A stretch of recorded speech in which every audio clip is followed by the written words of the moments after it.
Hello guys, यार जब से ही खराब सर्विस के कारण लोगों ने ओला इलेक्ट्रिक को एलिमिनेट कर दिया है, तब से ही प्ले ऑफ में ये 4 कंपनियां ने अपना जगह फिक्स कर लिया है। जिसमें से नंबर 1 में है भाई टीवीएस iQube, नंबर 2 में होता है बजाज चेतक, नंबर 3 में होता है एथर रिश्ता एंड नंबर 4 में होता है हीरो विदा।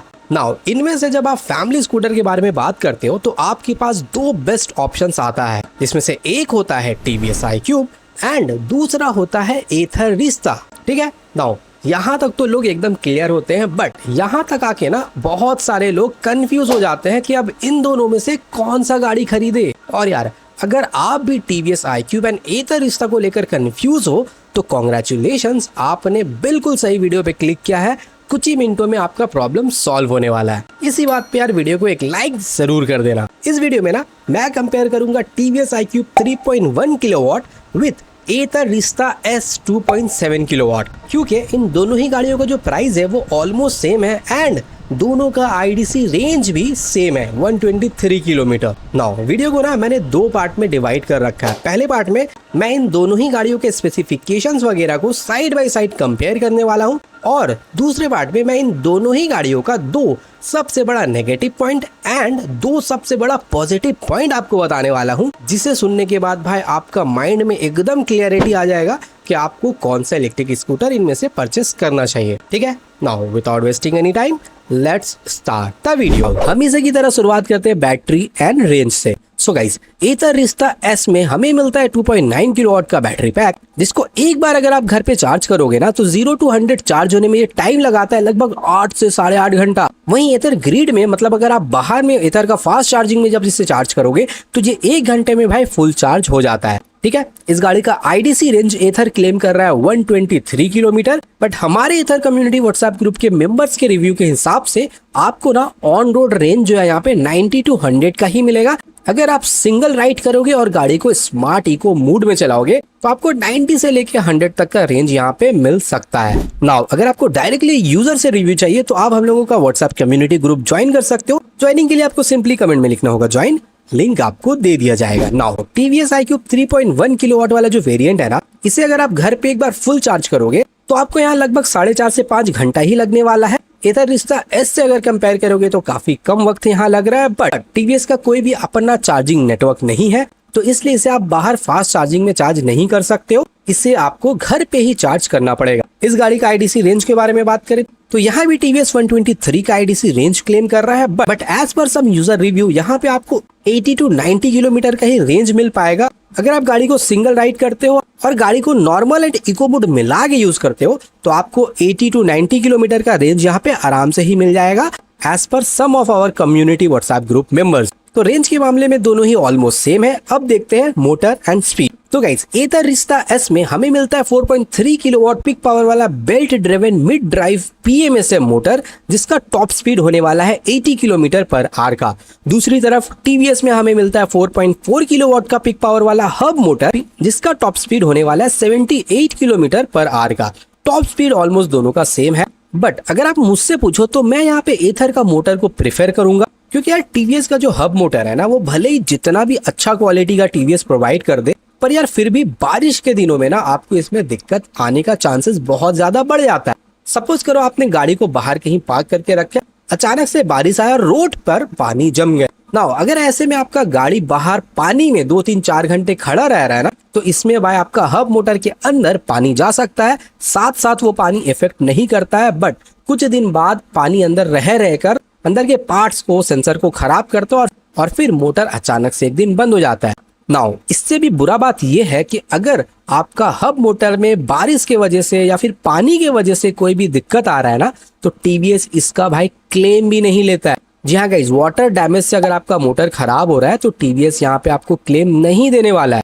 अगर आप लोग टीवीएस iQube लेने वाले हो तो इस चीज को अपने डीलर से बार बार क्लियर कर लेना कि पानी के वजह से अगर मोटर खराब हो रहा है तो आपको इसका वारंटी क्लेम मिलेगा या नहीं मिलेगा। मुझे जहां तक पता है आपको नहीं मिलने वाला है। अगर आप टीवीएस लेते हो तो आपको इस चीज का बहुत खास ध्यान रखना पड़ेगा।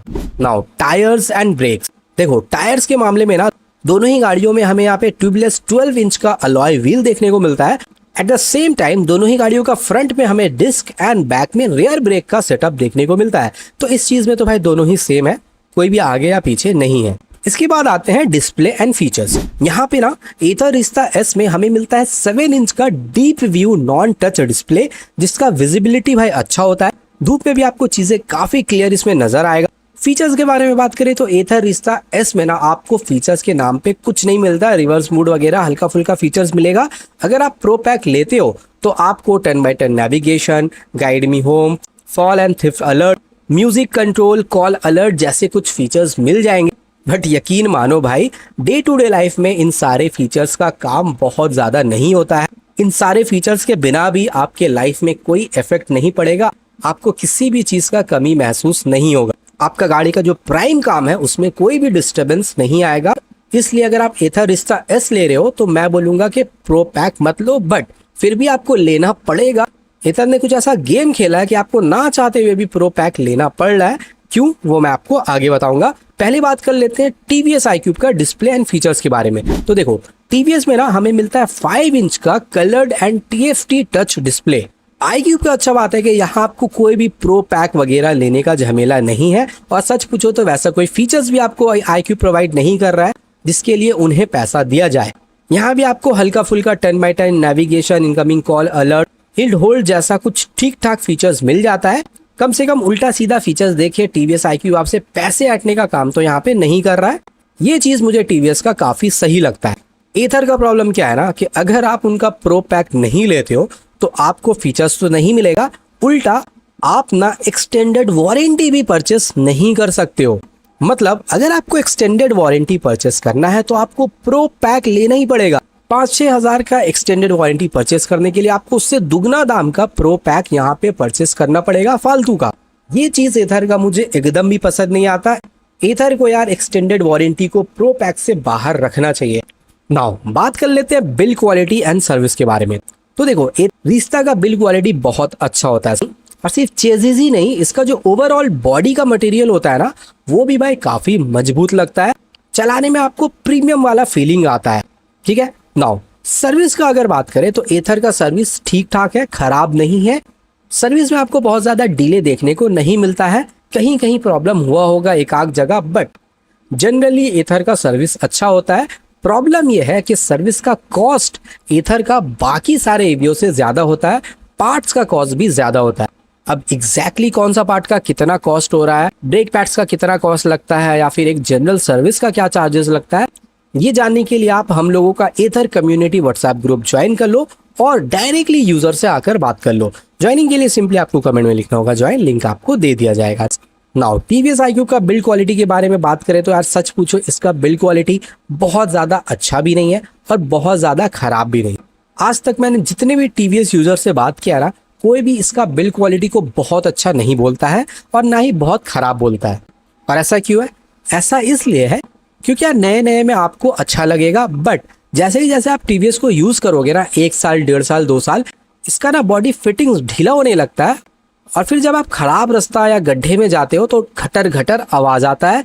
ये सारा ही टीवीएस का प्रॉब्लम है। ऐसा नहीं है कि बिल्ड क्वालिटी बहुत कमजोर है या फिर हल्का सा धक्का लगने पे टूट जाता है, नहीं, इसका प्रॉब्लम है भाई फिटिंग्स। बहुत आवाज करता है गाड़ी, घटर घटर।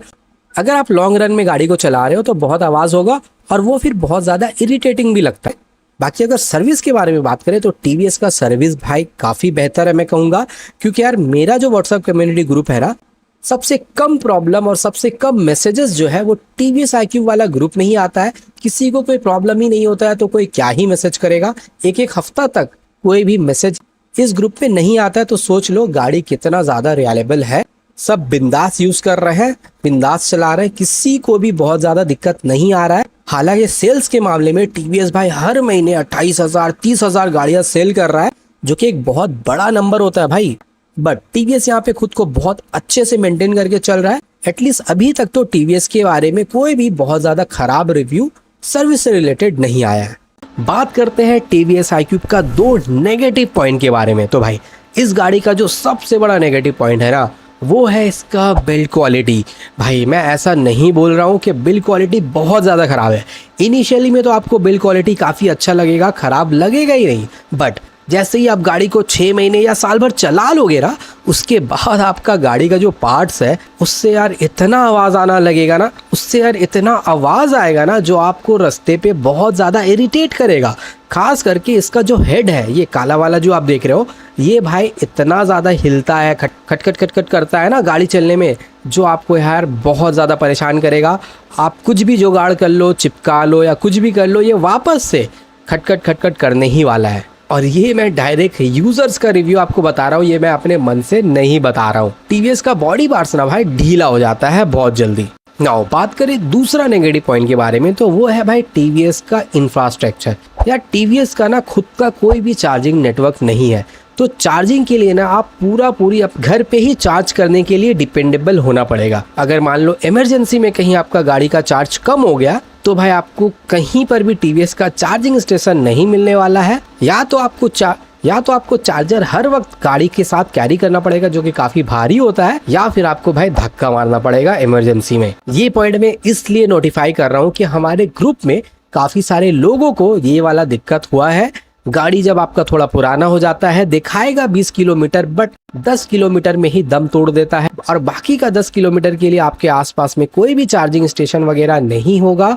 आपको भाई गाड़ी को धक्का मारना ही पड़ेगा या फिर आरएसए वगैरह को बुलाना पड़ेगा। इस गाड़ी का जो नेगेटिव पॉइंट है ना, वो है भाई इसका सर्विस कॉस्ट। यार हम लोग ईवी क्यों लेते हैं? पैसा बचाने के लिए। पर एथर का ना आप सिंपली अगर ब्रेक पैड्स भी चेंज कराने जाओगे ना, तो आपको 2000 से 2100 का बिल थमा दिया जाता है। और गलती से अगर कोई पार्ट खराब हो गया तो भाई मिनिमम 5000 तो आप पकड़ के ही चलो, कुछ भी अगर खराब हुआ ना, जीएसटी लगा के मिनिमम 5000 का बिल तो आपको दे ही दिया जाएगा। बस यही एक इशू है एथर को लेके। नॉर्मल सर्विस कॉस्ट हर ब्रांड का जहाँ पे 350 से 500 तक होता है, वहाँ एथर का नॉर्मल सर्विस कॉस्ट ही विदाउट एनी पार्ट चेंजेस 700 का पड़ जाता है। गाइस एथर थोड़ा कॉस्टली तो है, ये हम सबको मानना पड़ेगा, है ना। नाउ सेकेंड जो इसका बहुत बड़ा नेगेटिव पॉइंट है वो ये है कि यार इस गाड़ी में ना सामने में कोई भी मोबाइल चार्जिंग पोर्ट नहीं दिया गया है। देखो ये वैसे तो ये देखने में काफी छोटा सा फीचर्स है, बट जिसको इसका जरूरत पड़ता है ना, जैसे जितने भी गिग वर्कर्स है, जो भाई लोग जोमेटो वगैरह करते हैं, उनको भाई फ्रंट में चार्जिंग पोर्ट चाहिए ही चाहिए। आपने इतना अच्छा एक गाड़ी बनाया है, आपने इतना अच्छा स्पेस दिया है, तो जाहिर सा बात है कि जो गिग वर्कर्स है वो ये गाड़ी खरीदना चाहेंगे। पर कैसे? आपने सामने चार्जिंग पोर्ट ही नहीं दिया, और ये उन लोगों के लिए एक मस्ट बाय फीचर्स होता है। Even normal office going person के लिए भी कभी कभी ये बहुत जरूरी हो जाता है। ऐसा नहीं कि चार्जिंग पॉइंट ही नहीं है, चार्जिंग पॉइंट है, बट डिक्की के अंदर है, वो भी आपको यूज करने के लिए एक अलग से एसेसरीज खरीदना पड़ेगा, तभी यूज कर पाओगे, वरना नहीं कर पाओगे। तो भाई क्या फायदा हुआ ऐसा चार्जिंग पोर्ट देने का? ये भाई रिस्टा का एक बहुत बड़ा नेगेटिव पॉइंट मुझे लगता है। आपके इस बारे में क्या ख्याल है, कमेंट कर बता देना, ठीक है। आई होप वीडियो आपको इन्फॉर्मेटिव लगा होगा। अगर वीडियो से थोड़ा सा भी हेल्प हुआ है ना, तो यार प्लीज लाइक कर देना, सब्सक्राइब कर दोगे तो ऐसे वीडियोस और भी ज्यादा आपको मिलेगा। ग्रुप में ज्वाइन होना है तो सिंपली आपको कमेंट में लिखना है ज्वाइन, लिंक आपको दे दिया जाएगा। और अब मैं आपसे वहीं मिलता हूँ।